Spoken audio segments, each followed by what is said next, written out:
Many people think global conflicts crashed the Dubai real estate market, but is that really true?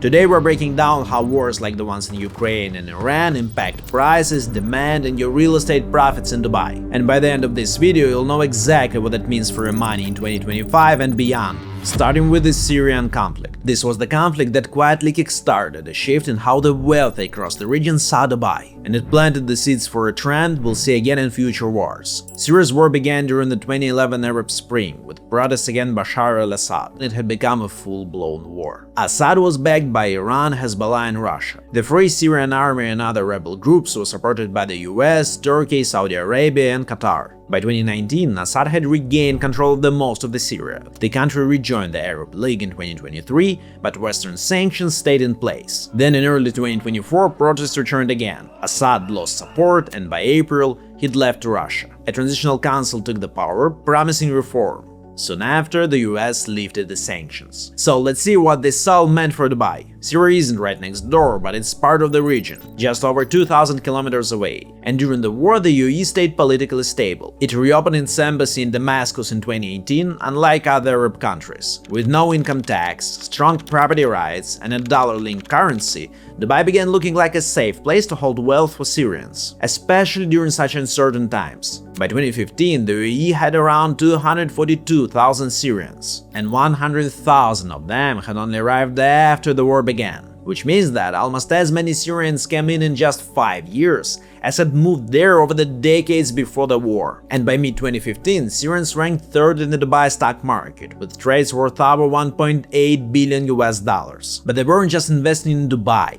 According to the Financial Times, at first 80% of the wealthy Syrians kept their money in Lebanon too. It had strict banking secrecy laws and was kind of known as the Switzerland of the Middle East for decades, until Lebanon's financial system collapsed. The currency lost 85% of its value. It was difficult to trust Lebanon's banking system after that, so many Syrians moved their money elsewhere, and a lot of it went straight to Dubai. By the end of 2022, Syrians owned at least 5,392 properties in Dubai, worth around $1.8 billion. Back then, the media reported that among the buyers were at least 10 individuals under international sanctions. Dubai became a financial refuge, partly because the UAE didn't strictly enforce US and EU sanctions. In total, it was reported that those sanctioned individuals bought 25 luxury properties worth around $50 million. Investing in Dubai offered asset protection and access to UAE residency through a golden visa. But Syria wasn't the only war that shook the region. At almost the exact same time, another conflict was unfolding nearby, and this one involved UAE directly. Yemini Civil War. Yemen's war began in late 2014 when Houthi forces seized the capital and overthrew the Saudi-backed government. Saudi Arabia launched a military coalition to restore the government. The UAE joined the coalition and deployed thousands of Emirati troops. It was heavily involved in the war until it withdrew most of its troops in 2019. But still, it continued supporting local forces. In January 2022, the conflict reached the UAE directly. Houthi drones and missiles hit Abu Dhabi. More strikes followed, but they were intercepted, including one during a visit by Israel's president. The UAE quickly upgraded its air defenses with US support. Every missile since has been intercepted. But here's something surprising. Despite its proximity to the war and the 2022 missile attacks, there was literally no long-term effect on Dubai's market. The UAE government claimed there was zero economic impact and the market stayed strong, and the data backs that up. On your screen, the graph shows the average price per square foot dynamics for property in Dubai. It didn't slow down or decline after the missile attack. It actually kept growing. And the same happened with tourism too. Check out this graph. Compare the first quarter of 2022 with blue bars to 2021 with gray bars. The difference is huge. Way more tourists arrived in 2022 compared to 2021. One could say that's the post-COVID effect, but if you compare 2022 to the peach bars, 2019, the numbers matched. So tourism didn't suffer, it grew steadily. This was the only case of US direct military involvement in modern history. Since then, the conflict has been significantly de-escalated. The UAE withdrew its troops, and a UN-backed ceasefire was achieved. The perception of Dubai as a safe city continued. And later in this video I'll share some facts that illustrate the probability of future military conflicts with direct UAE participation. But not every war crisis that reshaped Dubai's real estate market came from close by. In 2022, one of the biggest geopolitical shocks in decades happened in Europe, but it sent billions of dollars flowing into Dubai. Russia-Ukraine conflict. On February 24, 2022, Russia launched its military operation against Ukraine. It was the beginning of Europe's biggest war since World War II, and that changed everything globally.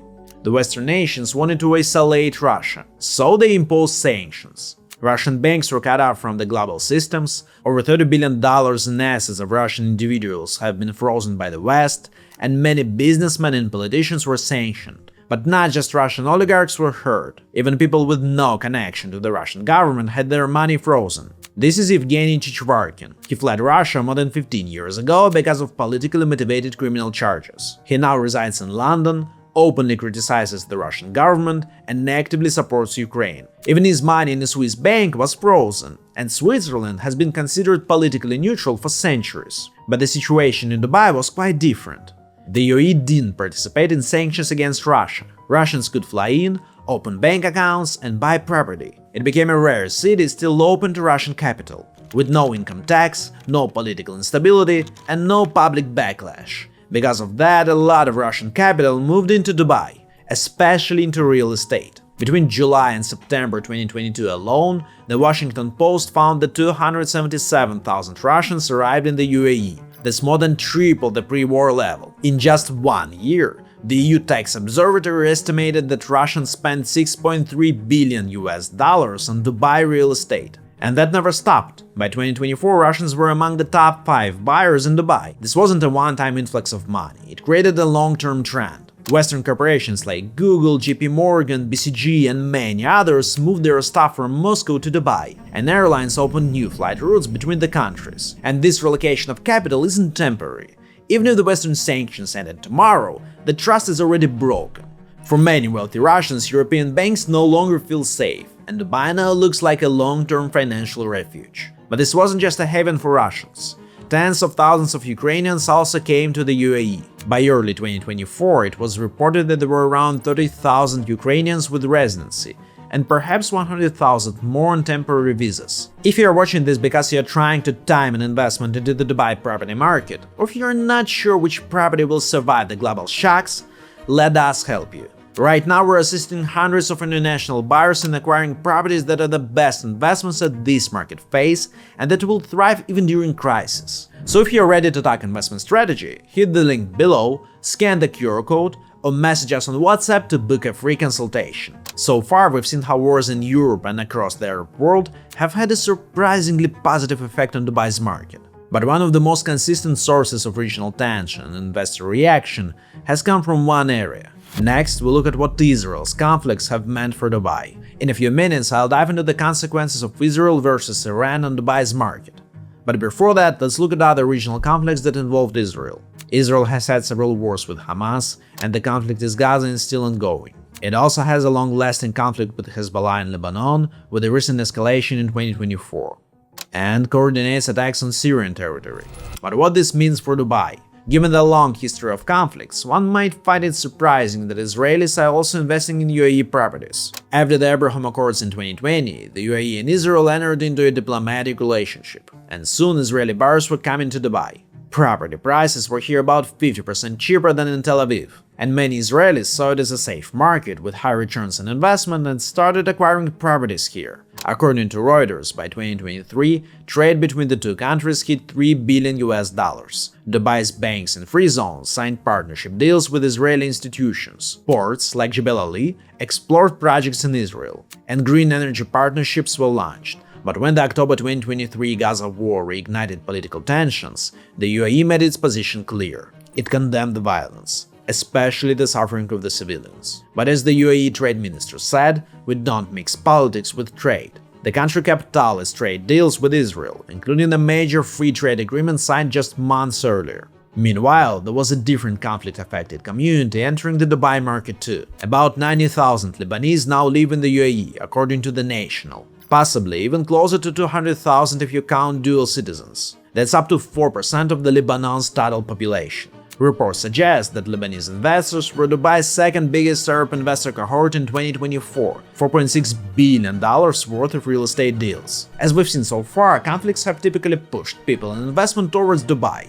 Now it's time to look at the potential effects of the recent Israel-Iran conflict. This is the first time in over 40 years that Israel and Iran have gone to war directly. Hostilities between the two have existed for decades. But in June 2025, those tensions erupted in one of the most dangerous flashpoints the region has seen in years. It began on June 13 when Israel launched its operation. It was a wave of airstrikes targeting Iranian nuclear and military sites. Iran quickly responded with a series of missile and drone strikes. Over the following week, Iran continued launching attacks, while Israel maintained airstrikes on Iranian positions. On June 21, the United States entered the conflict too and launched its own airstrikes on Iranian nuclear sites. Iran retaliated on June 23, launching ballistic missiles at US military base in Qatar.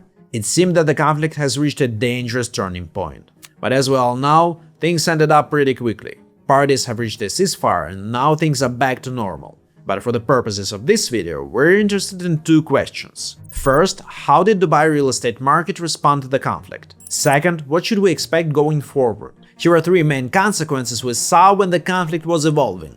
First, there was an immediate reaction in the general market. Dubai stock index fell 2%, with MR down 3.5%, and major issuers losing 8 to 10%. Also, ship traffic through the Gulf has dropped.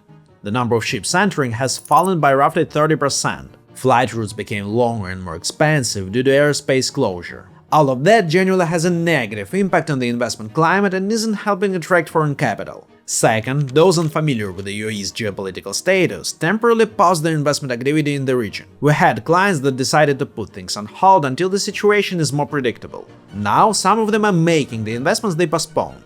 Some are out. Third, media coverage created a negative image to those who considered moving here. The Financial Times reported that missile strikes near Gulf airspace shattered the region's sense of safety. Another story highlighted panic in a Doha mall during an Iranian missile strike. However, even given all these negative factors, real estate deals kept happening at the same pace. We saw extremely strong demand in several projects, and some were sold out or almost sold out on the sales launch day during the hottest phase of the war. And now, a few weeks later, everything is back on track, because there are several positive factors that allow UAE in general and Dubai's real estate market to stand out and thrive during global and regional wars. The first is its neutral foreign policy. The UAE tends to stay out of other people's wars. They pulled its troops out of Yemen by 2020 and keep moving away from open conflict. In every geopolitical confrontation, they urge parties for diplomacy and call for de-escalation. Second, they have strict laws around arms exports. By law, no company or individual is allowed to trade or build weapons without getting direct permission from the Ministry of Defense. Violators face harsh penalties, including prison time. In practice, it makes unauthorized arms deals basically impossible. And the third reason, and that's an important one, is that they have a controlled foreign military presence. The UAE hosts foreign military bases. For example, one of them is shared with the US Air Forces. It's a hub for US missions, and there are roughly 3,500 US personnel there. And Jebel Ali Port frequently hosts US aircrafts and warships. However, the UAE sets strict limits on what foreign forces can do there. In May 2024, for example, it stopped US jets from using UAE territory to strike certain targets. The US commanders rerouted the strikes via Qatar, and the UAE stayed neutral. Fourth, whatever the geopolitical context is, Dubai remains a safe haven. That's a common pattern among all the wars we discussed. People from either side can relocate their capital here, easily invest in properties, and be safe. Conflicts across Syria, Yemen, Ukraine, and Israel haven't slowed Dubai. They fueled it. And this isn't an accident, it's a strategy. So if you want to invest in a city where buyers move during global uncertainty, then this is the one. And speaking of strategy, to discuss yours, get in touch with us. Or for more insights on real estate investment in Dubai, check out our next video.